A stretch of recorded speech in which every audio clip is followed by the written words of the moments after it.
All right, good morning. Everybody sit down. Great day. Rachel, thank you so much. Team, gosh, you guys are like blowing me away every time we turn around. Okay. We start this new series today. This is crazy stuff because I just can't get over that we're already halfway through the year. It just seems like the other day we were doing vision casting for the new year, what this year is going to look like. And now we're already halfway through, if not more than halfway through June. And before you know it, you'll be Christmas shopping. Are you ready? No. That's smart, yep. I know it's going to be interesting to see what Thanksgiving and Christmas and the holidays look like. Can you imagine if we haven't come around as a culture to being able to socially distance? What does Black Friday look like? Huh? That's just crazy if you think about it. People are going to, there's no more going in there and fighting over TV sets. Maybe all of this is to keep people from fighting over TVs at Walmart. I don't know. It seems those are the pictures that seem to dominate the day when that happens. That's going to be crazy. So let's just be praying that God takes us through this COVID thing. We're still connecting here. We started 2 weeks ago, meeting again in person, face to face, and then we're still meeting with people online. I love our digital campus. It's evolving. It's taking shape into ways that I never saw. We've brought some great people with good vision, Nathan Crane and Will McMagan and guys like that who are helping to grow and establish what not just our physical presence, but what our digital presence looks like. I already saw, I did a quick flip over while we were in worship, and I saw that I think it's your family, Rachel, is tuning in from Texas.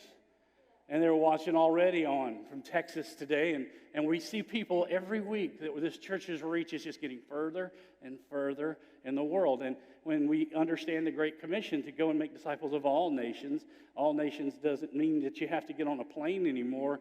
We could have touched all nations within 10 blocks of where we sit right now.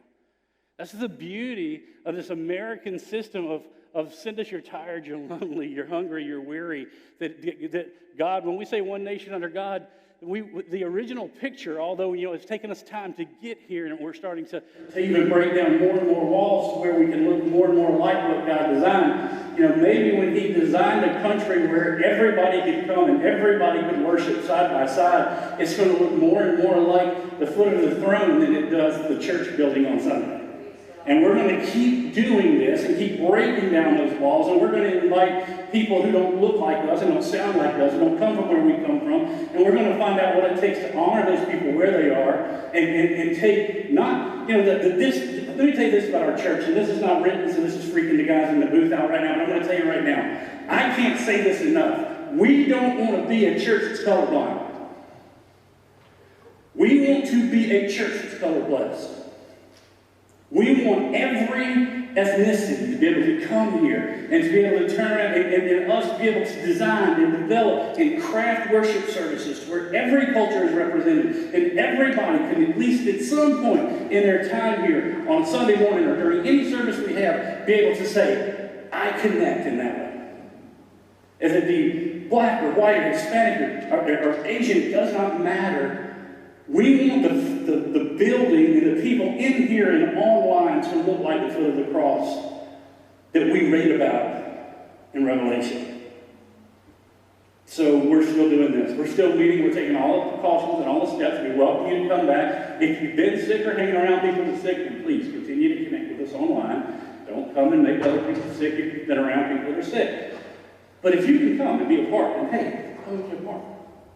We've got plenty of space in this current sanctuary set up. We've got it mapped out to where everybody can have their own little space. It's interesting to me because I'm sitting here looking at it. Almost looks like we're marching. It's like in the military.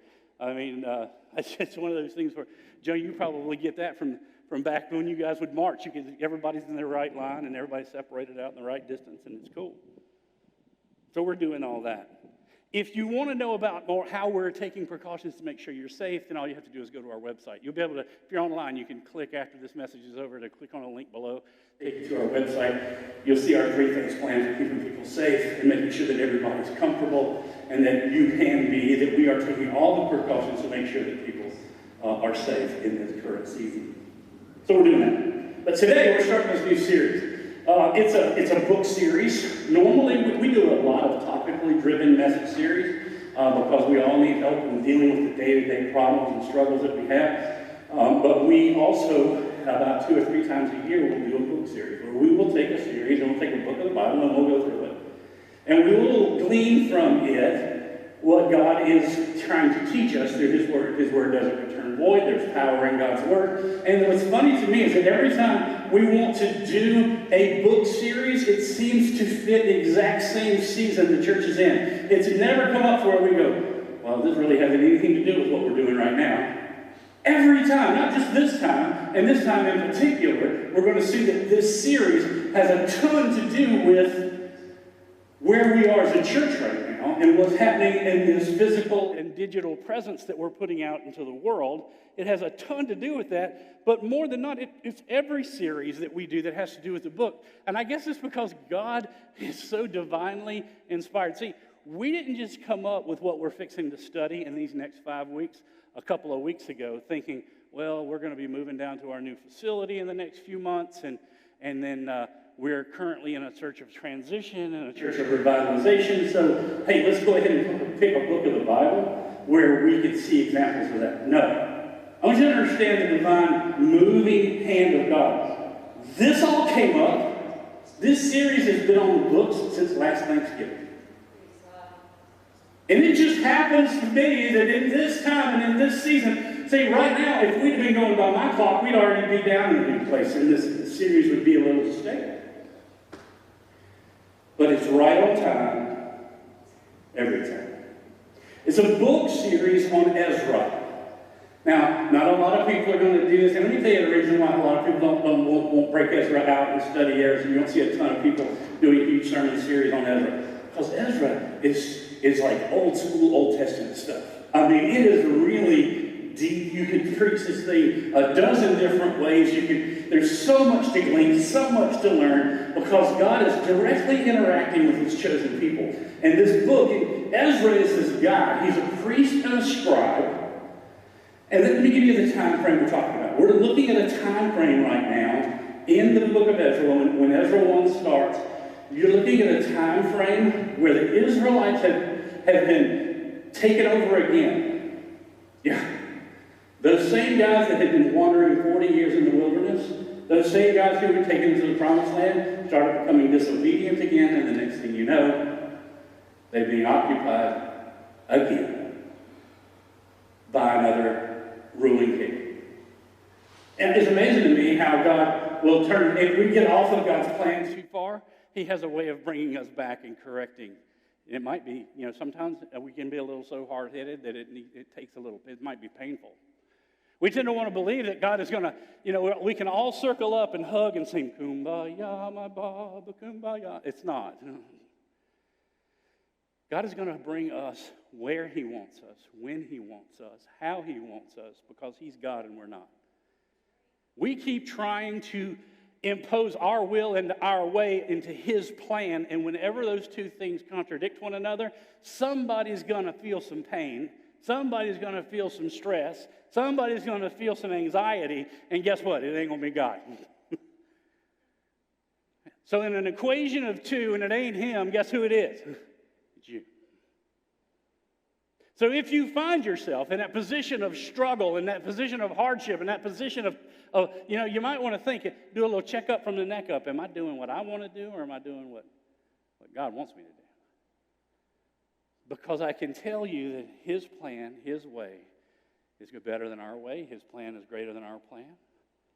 If you have doubts or fears or insecurities, those doubts, fears, and insecurities are there because God has taken you through something, to something, to do something.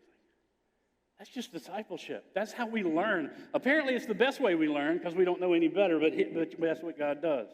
This book of Ezra is this guy, this scribe, this priest, who doesn't get nearly the credit he deserves. Because when you consider what Ezra did and how Ezra went about doing it, it's pretty powerful stuff. Ezra is this guy. He's very well respected among political leaders of his time, as well as the Jewish leaders of his time.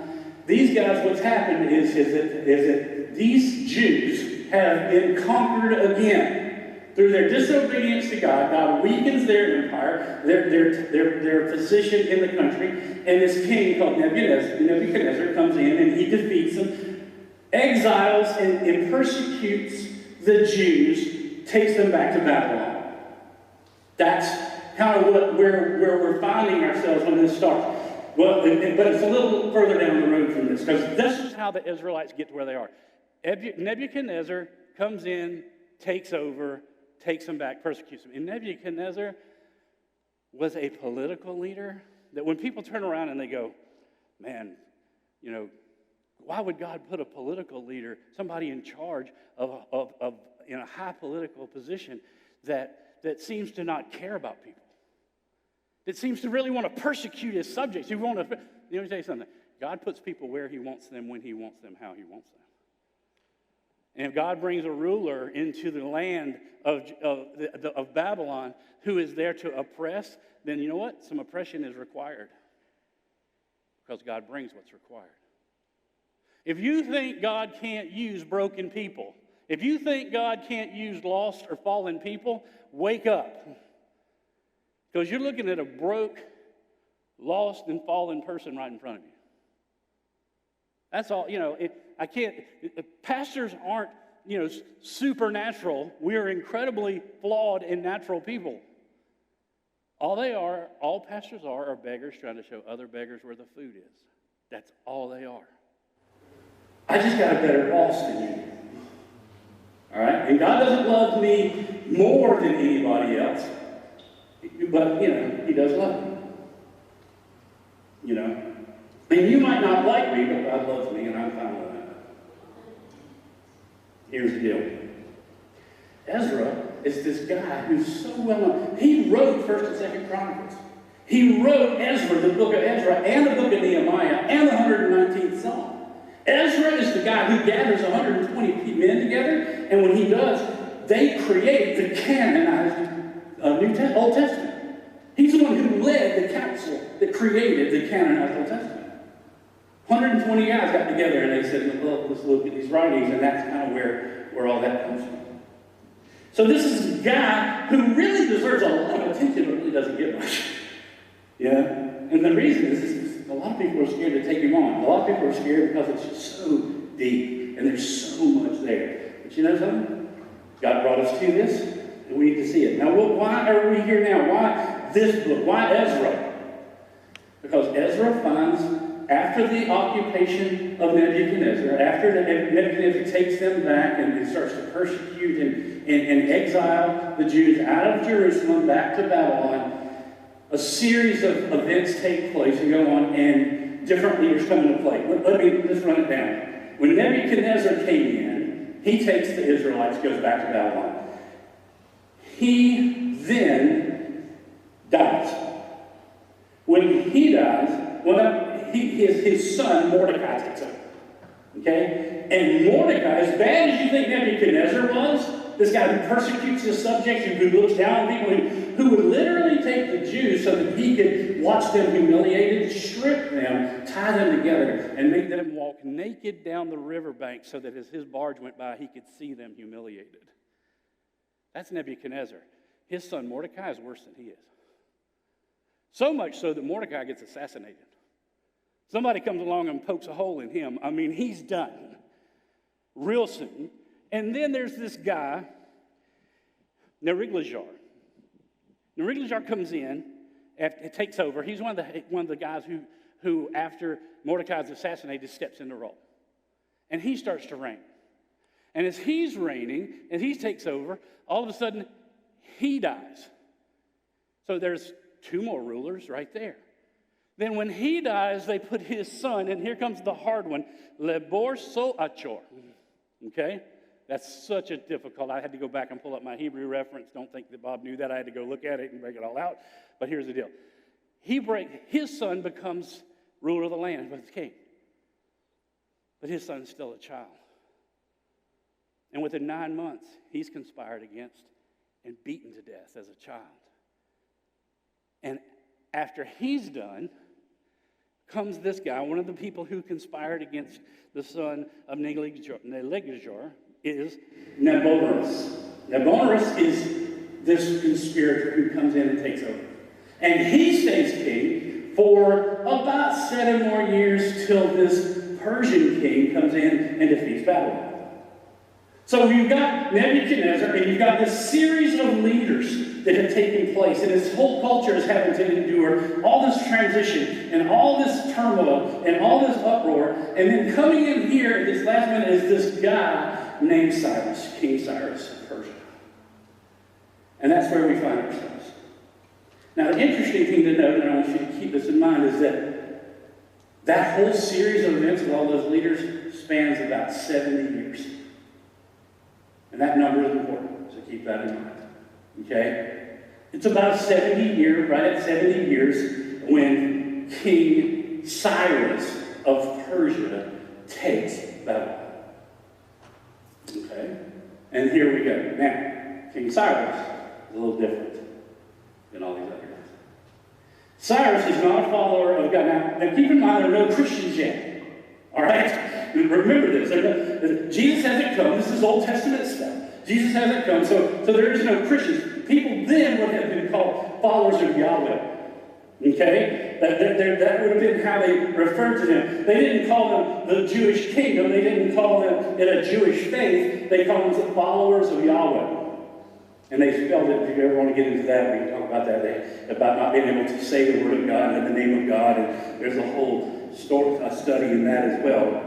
But that's where they are. Now, Ezra and Nehemiah both were books of the Hebrew Bible. They were one book. But now, they've been broken out into 2 different books because after research, they see that these 2 things need to stand on their own. So Nebuchadnezzar comes along, all these kings come along, Cyrus comes into town. And if you got your Bibles, go ahead and turn to Ezra. If you don't have one, then you're welcome to one. We have them. We sanitize them every week. They're at the entranceways when you come in. We wipe those Bibles down with hand sanitizer. We don't let anybody touch those for an entire week. So there's no subject problem. If you don't own a Bible and you want one, take one from here today. Write your name in it. We're giving it to you as a gift. If you don't have one online in your home and you need a Bible, you connect with us through the screen down below here. You tell us you need a Bible, you give us, and you DM us with an address, and we'll make sure we mail one to your house. We want to make sure anyone and everyone has access to the Word of God. So in Ezra chapter 1, here's where we begin. We see that these people have come along. Now, here's the whole book of Ezra in a nutshell. I'm going to go ahead and give it to you now, and we're going to study it in more details. The whole book of Ezra is the story of how God fulfills His word and His commitment to the Jews to restore Jerusalem and rebuild the temple. When Nebuchadnezzar comes in, he captures the Jews, he destroys Jerusalem, he tears down the temple, he leaves nothing standing, and they leave, and they go back to Babylon. But God makes a commitment to His people for the temple. And this story is all about how God uses people, God uses these rulers to come in and actually get the temple rebuilt and restore Jerusalem to its place in the world. That's where we are with it in number 1. When Cyrus comes in, this is Ezra 1, verse 1. It says this: in the first year of Cyrus, king of Persia, in order to fulfill the word of the Lord spoken by Jeremiah, the Lord moved the heart of Cyrus, king of Persia, to make a proclamation through his realm and also to put it in writing. Go ahead and underline that, put it in writing. Now, the reason you're going to need to underline that is not for today. You're going to need to know that, put it in writing, for about 3 weeks from now. Okay? It's how God works. That's the beauty of this, too. It really does show us more and more when we study this, how God interweaves everything the way He does. So here's where we go. We're moving this. The whole idea is that the Israelites are supposed to be, these Jews are supposed to be able to go back to Jerusalem and rebuild, revive, and renew the temple. God's told them they would. He's promised them all the provision to do it. That's where we are. Cyrus comes in, And he makes this proclamation out of nowhere. All right? Who is this Cyrus dude? What is the deal with this? Understand this about this book as we're going through here. I want you to strategically know God places everyone where they need to be when they need to be there. There's no waste in God's economy. You didn't wake up today and luckily find yourself here. If you're watching online, you're here for a purpose. He has you experiencing this for a purpose, where you are and how you are, because he wants you to know something or do something with what is being said, what's being taught, what's being sung, what's being experienced here. Something from today is supposed to apply to you in your life, because his word doesn't return void, and there's no waste in God's economy. He knows you down to the hairs on your head. Why do you think he has you sitting here? So when we look at this, we got to realize that this is all good history, what I'm telling you about. This is all good background stuff that I'm telling you about. But what he's trying to show you is that leaders come and leaders go, but they all come on God's accord and they all go on God's accord. And every one of them is being used to advance his will in the world. Everything is being done to advance God's will. Leaders, he puts leaders when he needs them. Leaders like pastors, leaders like political officials, leaders like church officials, leaders like social officials. He puts people in the places he needs them to be when he needs them to be there. In those leadership roles, you know what he also does? He puts people who follow in their positions when he needs them, where he needs them, and how he needs them. That God's bigger picture, when we quit thinking that it's, hey, if I go and I become a part of this church revitalization, this thing going on over in Irma with Rosewood Church, Columbia with Rosewood Church, then when I become a part of that, well, then I'm going to be able to say I was a part of something. Let me tell you something. Yes, God wants you to be here, but don't quit taking credit for something he did. You didn't decide to come here; he brought you here. Well, what about my free will? No. It's God's will. See, if you still think that you're in control, then you got to understand something. The control you have in your life is the control God's giving you. You don't have control. You don't have, and if this is probably freaking baby out on the front row right now. She's type A, and she loves to control things. But I can tell you now that when you think you control it, you're stepping out of your position and into God's position. Understand, anything right now that you have control over is because God's giving you that control. Subsequently, he's in control of all. Don't think he's not. He is. And if you don't think he is, then wait and then try to go against his will and see how quickly he takes you out of that position of leadership. He takes you out of that position. So, leaders come, leaders go. This is all great history. Now, I've given you some information. And think about that from the perspective of this church and where we are right now. In 1937, God started this church.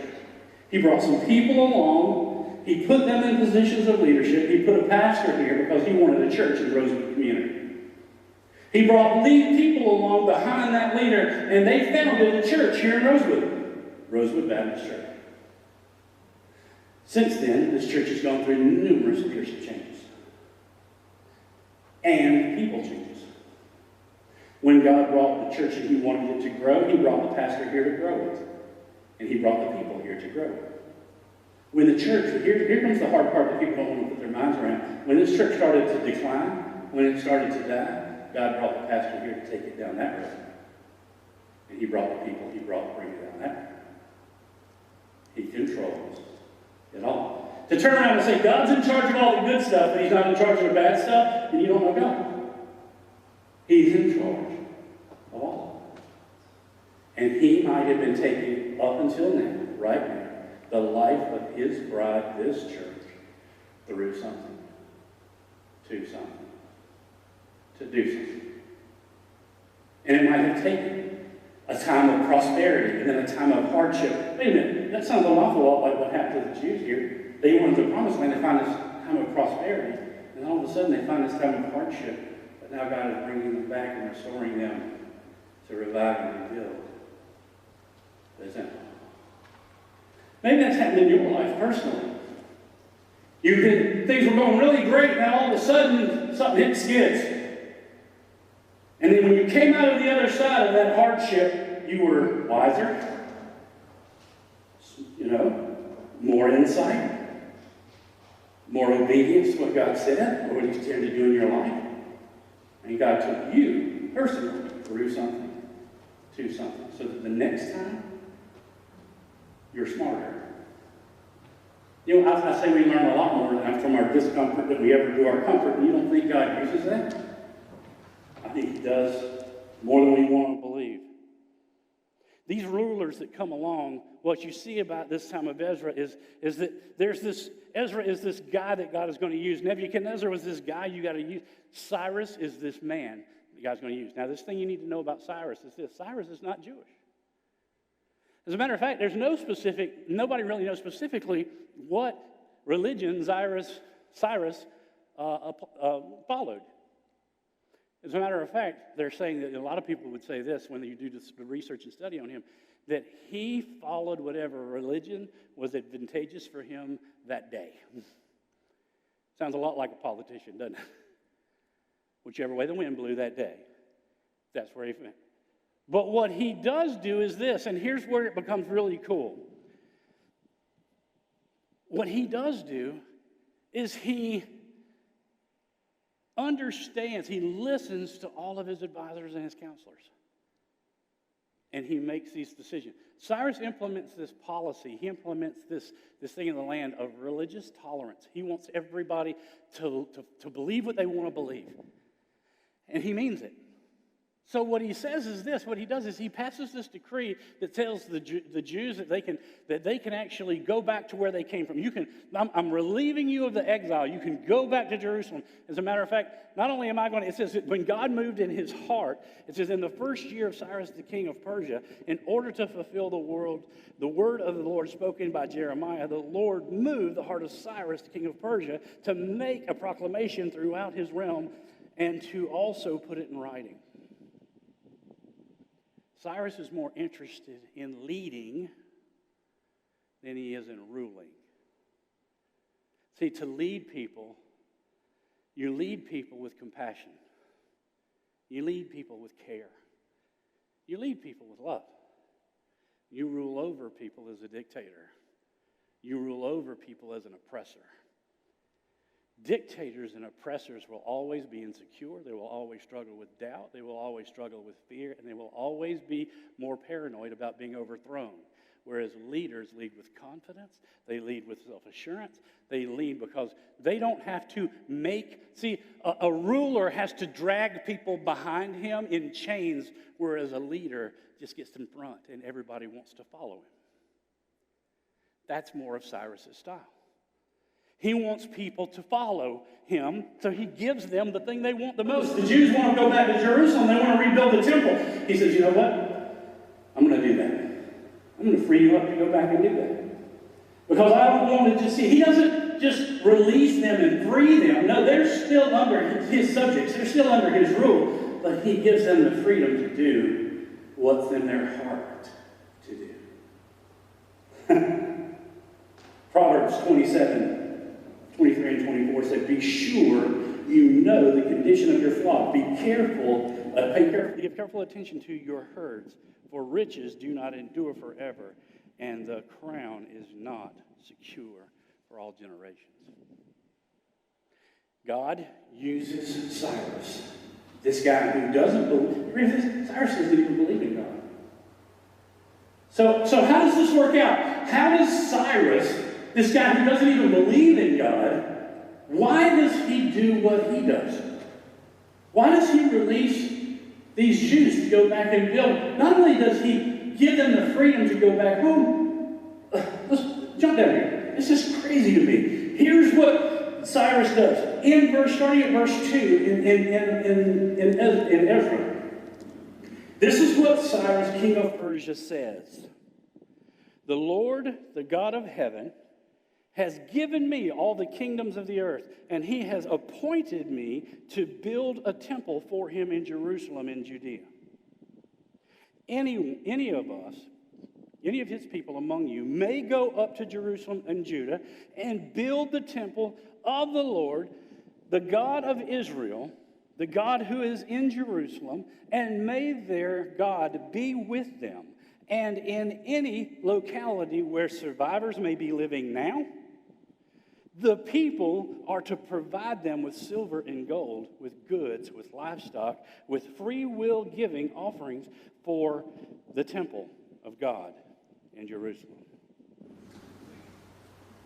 Why would a guy who didn't even believe in God, why would a dude who doesn't even believe all of a sudden say, God's told me to do this? God's decreed that I do this. And then not only tell you that he believes God's telling him to do it, but then issues the decree for it to be done. Why? I mean, it doesn't make sense, does it? That I'm going to turn around and I'm going to listen to a God I don't believe in? That I'm going to follow a God I don't want? Is it just to make people happy or to appease people? No, I think you're missing one line in this. Remember, let's see what it said back in Ezra chapter, verse 1 again. Flip back to verse 1. There's this little line in there, and it says, in order to fulfill the words of the Lord spoken by Jeremiah. Okay. Well, Bob, what are the words spoken by Jeremiah? All right, let's get into that. See, Cyrus is this is the interesting thing that I get with him. This whole idea of Cyrus giving freedom and liberating these people to go back, why would he even believe in Jeremiah? Why would he listen to that? Jeremiah was a follower of Yahweh. Why would he listen to this prophecy? Remember now, if you remember your vacation Bible school back in the day, when Babylon takes the Jews and exiles them back to Babylon, and Nebuchadnezzar comes in, he takes them back to Jerusalem. And when he does that, he takes a few young, good-looking, smart, inspiring guys with him. Okay? 3 of them, you might remember, were guys named Shadrach, Meshach, and Abednego. That happens during this. Okay? This exile, they take those young guys back. And we can go, that's a whole other series and a whole other thing with the fiery furnace and the whole idea of their... But another guy that they take back is a guy named Daniel. And Daniel, God positions him through experience after experience. He takes him through something, to something, to do something, puts him in a position at one point to finally, he's getting older in years, to become an advisor to the king. He becomes part of the king's court.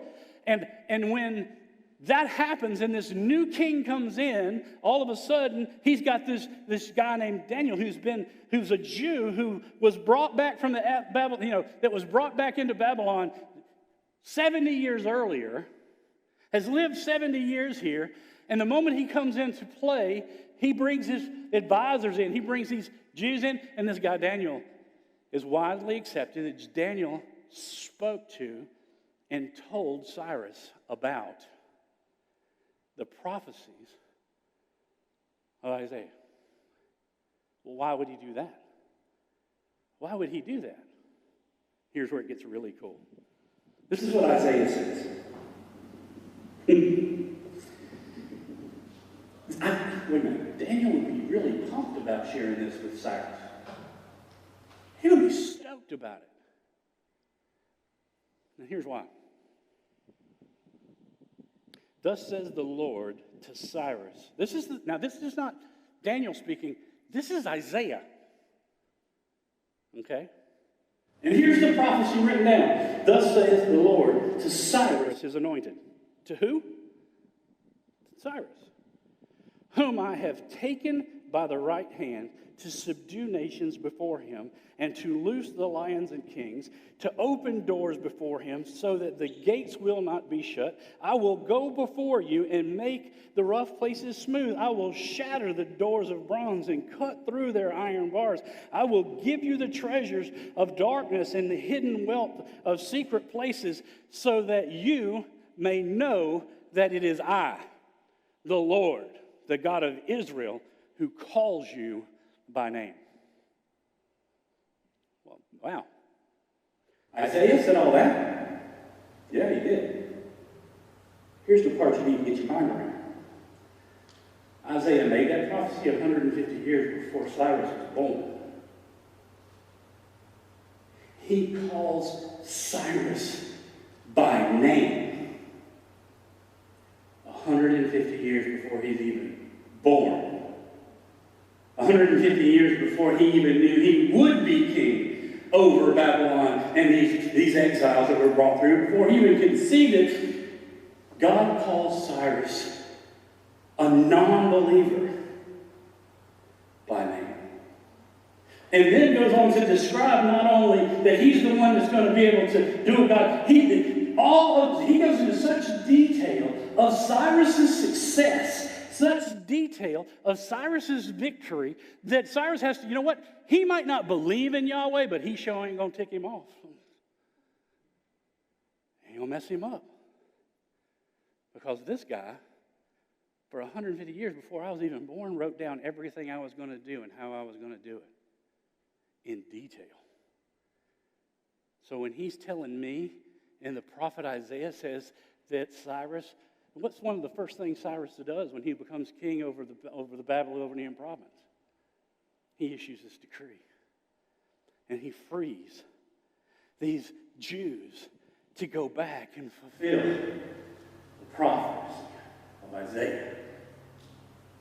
Is that how, when we think about this, God is positioning every person, every leader, every prophecy, every teaching. He brings Daniel in, lets him live through 3 or 4 different reigns of different kings to the point where he becomes an advisor to Cyrus. And when that happens, God turns around and the first thing, if I were Daniel, I'd go, wait a minute. This new king coming, his name is Cyrus? Wait a minute, I'm sure I read that. Oh yeah, that guy. I can't wait to have a meeting with that guy. Because God's got a word for him. God's calling him by name. I don't know. I would wake up. I don't know about you. So, taking the nation of Israel through the persecution, taking them out of their promised land to their persecution, through here's the deal, 70 years of persecution. You know where that number 70 becomes important? The prophet Isaiah, 150 years before Cyrus, said that the people would be taken out of Jerusalem and ruled over for 70 years until Cyrus comes to send them back home. It wasn't like sometime around it could maybe be. No, he gives them a number. And a number adds up to the day. When we look at the leaders that have come through, marked by the leadership and the kings that have come through, and you see it. Continuing on, verse 5, in Ezra. Then the heads of fathers' households of Judah and Benjamin and the priests and the Levites rose, even every one whose spirit God had stirred to go up and rebuild the house of the Lord, which is in Jerusalem. All those about them encouraged them with articles of silver, with gold, with goods, with cattle, with valuables besides, from all that was given as a freewill offering. Also, keep this in mind, King Cyrus brought out the articles of the house of the Lord, which Nebuchadnezzar had carried away from Jerusalem, and put the house of gods, and Cyrus, king of Persia, had them brought out, and by the hands of Merodach, the treasurer, and he counted them to Sheshbazzar, the prince of Judah. Now there was their number 30 gold dishes, 1,000 silver plates, duplicate gold bowls, 410 silver bowls of a second kind, 1,000 other articles. All the articles of the gold and silver numbered 4,500. Sheshbazzar brought them all up with the exiles who went up from Babylon to Jerusalem. So wait a minute, hold on. You mean Nebuchadnezzar took all the valuables from Babylon and then he held on to them? Yeah. Well, why would he do that? God puts you where he wants you. does it how he wants. Somehow or another, in the back of Nebuchadnezzar's mind, the great persecutor, he's like, well, these are all religious relics. Maybe I could melt them all down. But no, he stores them. And when it comes time to restore Israel back through King Cyrus, 4 administrations later, all of those resources are available to go back and build. I don't know about y'all. I can't keep money in my checkbook more than a week. And he keeps 5,400, what did I say? 5,400 pieces of gold and silver? And he keeps them for 70 years? Don't you think somebody's bill might have needed to be paid between that period and that period? No, but not by those things. God holds those things in reserve. But the greatest resource isn't the gold and the silver. This is the part that blows my mind more than anything. And I know I threw this at Will, and I don't know if he did because he and I haven't had a chance to talk about it. But I want you to understand that the greatest resource that God gives to rebuild the temple isn't all the gold, silver, and money. Although gold, silver, and money is necessary to build a church. Here's what he does.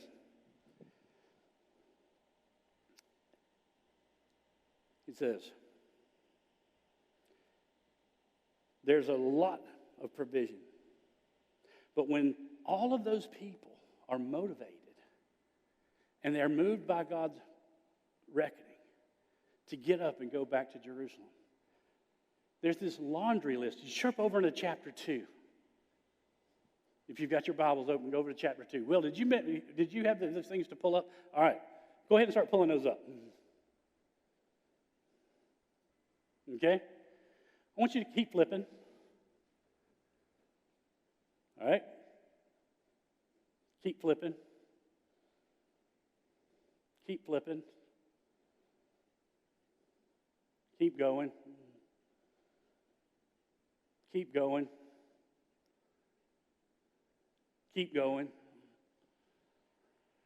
Keep going. Keep going. Keep going. Keep going. Keep going. Keep going. Keep going.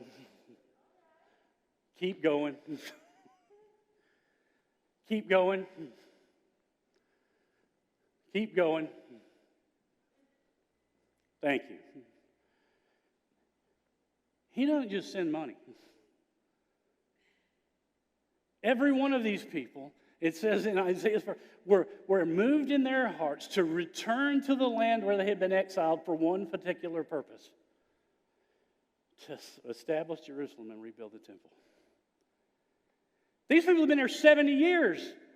They had families and homes, and they had established relationships, and they weren't just all inside their community. There were people who decided, part of the exile, part of those Jewish people, there were still a whole bunch of those people who didn't go back. Those were just the ones that God moved in their heart to go back home. It labeled in the area of 50,000 people. Now, wow, Bob, that sounds like a lot of motivation. Yeah, it is. But I want you to understand this too. Those 50,000 people established what you and I today know as Israel. That now has changed the world and influences the world, because God sends them back to establish his kingdom of his chosen people in his chosen land. And then those people go back. Now let's break this down a little bit. We got 50,000 uniquely gifted. Every person has their own gifts and abilities, properly funded, inspirationally driven, singularly with a singular purpose, and the divine gifting, the divine purpose. They all go back to Jerusalem, and they build a nation that we today look to, that the world looks to as a power nation in the world. It starts with Nebuchadnezzar taking them out. 70 years of getting their hearts and minds right. Cyrus coming in and letting them go back. And God's kingdom and his chosen people to build in his chosen area to build the nation that we see today. So, 50,000 people can influence the world when they are uniquely gifted, properly funded, inspirationally driven, singularly motivated, and divinely inspired with a purpose. If 50,000 people can build a nation, then you would think that maybe 20,000 could influence a country. Now, you got to have people that understand their position, that God has you here for a purpose, that he had them there for a purpose. They understand that he doesn't just have you showing up, and he doesn't just have you watching online, but he wants you to be a part of what he's building and what he's calling people to, that people that are uniquely gifted, properly funded, inspirationally driven, singularly motivated, and with a divine purpose. When those people come together, they can build a country. 20,000, maybe they could influence a nation. I don't know, 10,000 could probably influence a state real well. If we had 10,000 people in this state we had 10,000 influencers, 10,000 people gifted who committed themselves to relieving homelessness and hunger in the state of South Carolina. Do you think it could get done? Yeah. One divine purpose. See, that's why it's important for churches to come together. We all are supposed to have one divine purpose. It's amazing how we don't want that to happen, though. We all think our purpose is more divine than others. That's not true. Let's make that even smaller. This facility is sold, and we're going to be moving down to, in the next 4 months or so, down to our new facility between now and the end of the year. That new facility will seat about 150 people when we move in there. Do you think that God moves in the hearts of 150 people in the Rosewood community, 150 people that are uniquely gifted, properly funded, inspirationally driven, singularly motivated, with a divine purpose? Do you think we could change maybe Moss Avenue, the street the church lives on?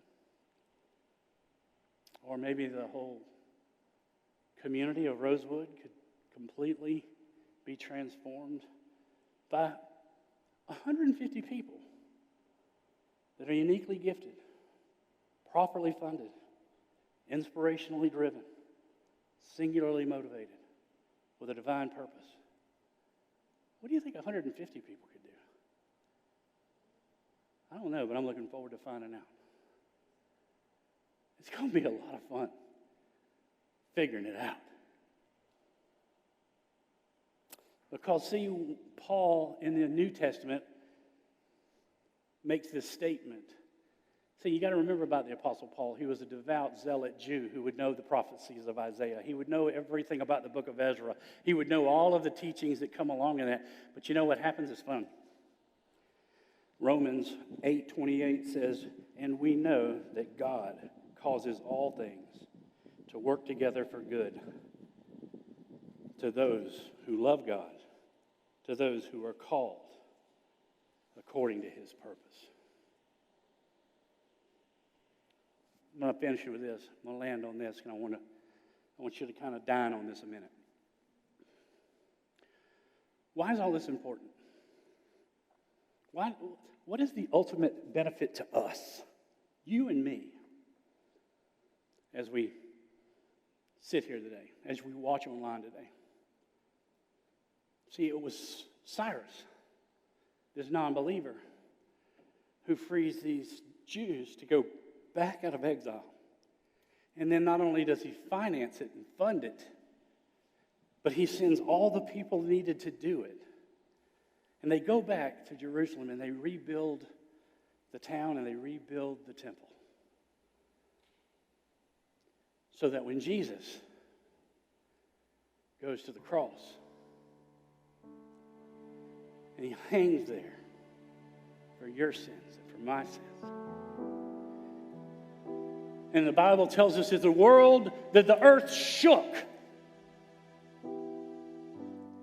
And the veil of the temple was torn. And the Holy of Holies was opened up so that there would be no separation between the God of heaven and His beloved creation on earth, that we would have community and communion with God face to face, person to person. The veil would be torn. The veil that's being torn is being torn on the temple that Cyrus enabled, that Nebuchadnezzar helped prepare for. All of that comes along because of what Isaiah said 150 years before that. It all weaves together so that the statement that God wanted to make of Jesus on the cross, with the veil being torn down the middle, that the church doors would be thrown open, so that everyone could come, not just the ones that God stirs. Everyone, not just the ones who feel like they should out of obligation because I'm supposed to go to church. Everyone. Those people who are out there right now thinking there's no place in the world for them, that they feel isolated and alone, who are struggling. God throws the doors of the church wide open. See, if Cyrus doesn't do what he does, then where could the veil have been torn? God is strategically placing people into positions so that everything that He lays out before us, and everything that's being laid out right now. Now understand that. He has you watching online. He has you sitting here right now. He has us reviving, restoring, and rebuilding this temple right down the street. Can you imagine what 150 people that are uniquely gifted, properly funded, inspirationally driven, singularly motivated with a divine purpose could do? See, it's not about going down there and resetting up the church. We have no idea what God. Do you think for 1 minute that when God used those people to rebuild the temple, that they knew that there was going to come a time when the doors of it would be burst wide open? They never knew that. They never even thought of that. They never even conceived of that. I think God wants us to go down here and lay the foundations that something is going to happen in this community through this body of believers that we can't even conceive of yet. We might not even live to see it. That'd be okay too. Or will not offer to the Lord my God burnt offerings which cost me nothing. Can you see how Ezra, this God-given leader, brings those people? See, that's when God positioned Ezra at the chapter 1 of Ezra to be, and all the Jews to be released. That's where, that's exactly where we are right now. We're being released to go restore, rebuild, and revive the temple. I don't know. It's funny that God placed it on our hearts. Back in November last November, before Thanksgiving last year, that this series was supposed to come up and start today, going into the summer that leads us into where God is taking us now. This wasn't some manipulated thing where we thought this would help people come. No. God's taking us through something, to something, to do greater things than we ever thought of. That's how He works. That's how He works for you. That's how He's working in me. That's how He works in His church. Dear God, thank You for this day. Thank You for opening our eyes, God, to see more and more how You work. We don't need to question, God. We need to see. You've given us examples. You've shown us time and time again exactly how You work.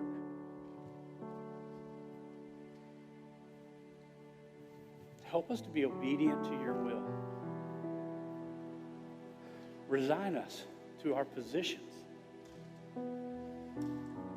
of being divinely placed where we are to do what you've called us to do. Convict us. Make us, mold us, break us if you have to. That you would build us back into the image of your Son, Jesus. It's in his name that we pray.